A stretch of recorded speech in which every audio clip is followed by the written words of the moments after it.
తండ్రి కృపా ఛానల్ ద్వారా సత్యవాక్యాన్ని వింటున్న నా సహోదరి సహోదరులందరికీ శుభాభివందనములు తెలియజేస్తూ మీ సహోదరి. ప్రియులారా, ఈ దినము నిర్గమకాండము 10వ అధ్యాయం చదువుకుందాం.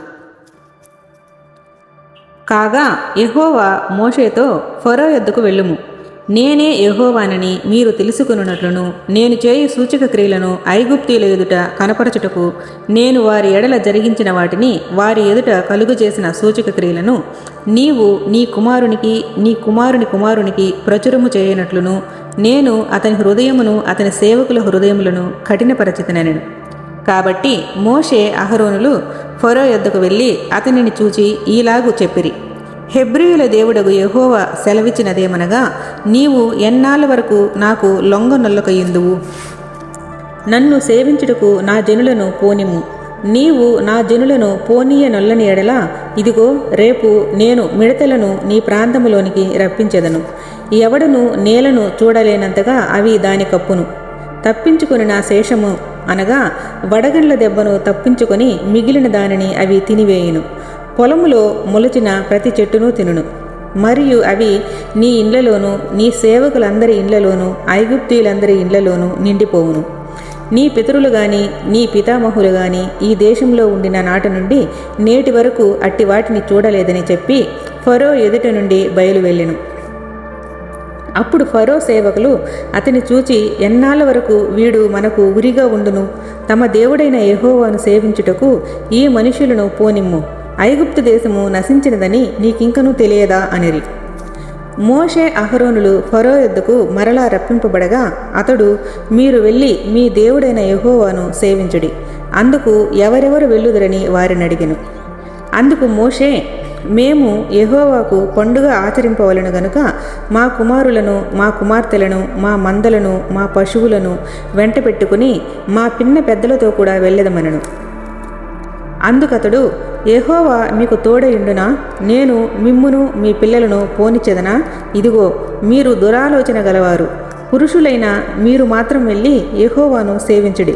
మీరు కోరినది అదే గదా అని వారితో అనగా ఫరో సముఖము నుండి వారు వెళ్ళగొట్టబడిరి.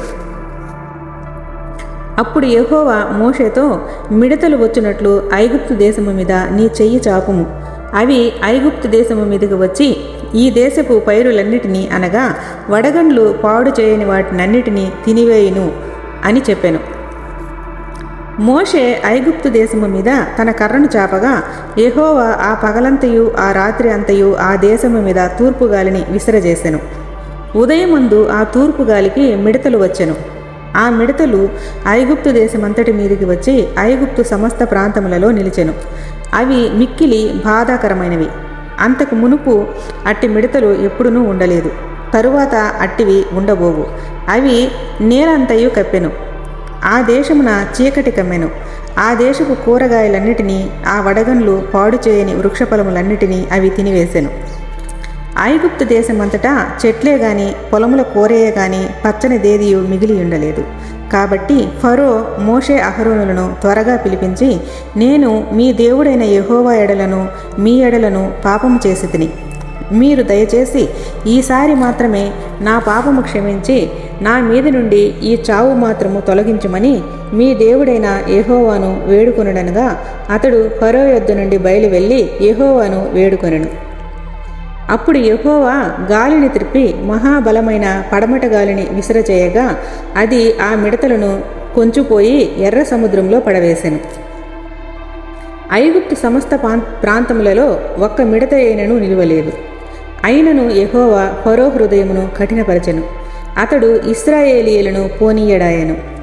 అందుకు యెహోవా మోషేతో, ఆకాశము వైపు నీ చెయ్యి చాపుము. ఐగుప్తు దేశము మీద చీకటి, చేతికి తెలియనంత చిక్కని చీకటి కమ్మునెనెను. మోషే ఆకాశము వైపు తన చెయ్యి ఎత్తినప్పుడు ఐగుప్తు దేశమంతయు 3 దినములు గాఢాంధకారమాయెను. 3 దినములు ఒకరినొకడు కనుగొనలేదు. ఎవడును తానున్న చోటు నుండి లేవలేకపోయెను. అయినను ఇశ్రాయేలీయులందరికీ వారి నివాసములలో వెలుగుండెను. ఫరో మోషేను పిలిపించి, మీరు వెళ్ళి యెహోవాను సేవించుడి. మీ మందలు మీ పశువులు మాత్రమే ఇక్కడ ఉండవలెను.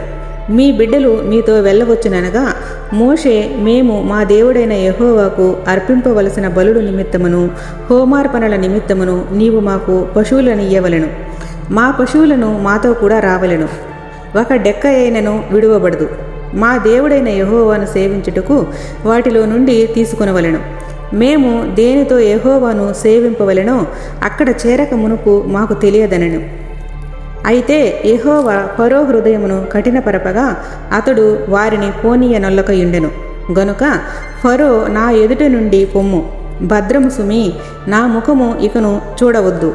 నీవు నా ముఖమును చూచు దినమున మరణమవుదువని అతనితో చెప్పెను. అందుకు మోషే, నీవన్నది సరి, నేనికను నీ ముఖము చూడనెనను. దేవుడు ఈ వాక్యమును దీవించి ఆశీర్వదించునుగాక. ఆమెన్. అందరికీ వందనములు. ప్రియులారా, మీరు విన్నటువంటి ఈ వాక్యాన్ని లైక్ చేసి, షేర్ చేసి, సబ్స్క్రైబ్ చేయగలరని ఆశిస్తున్నాను.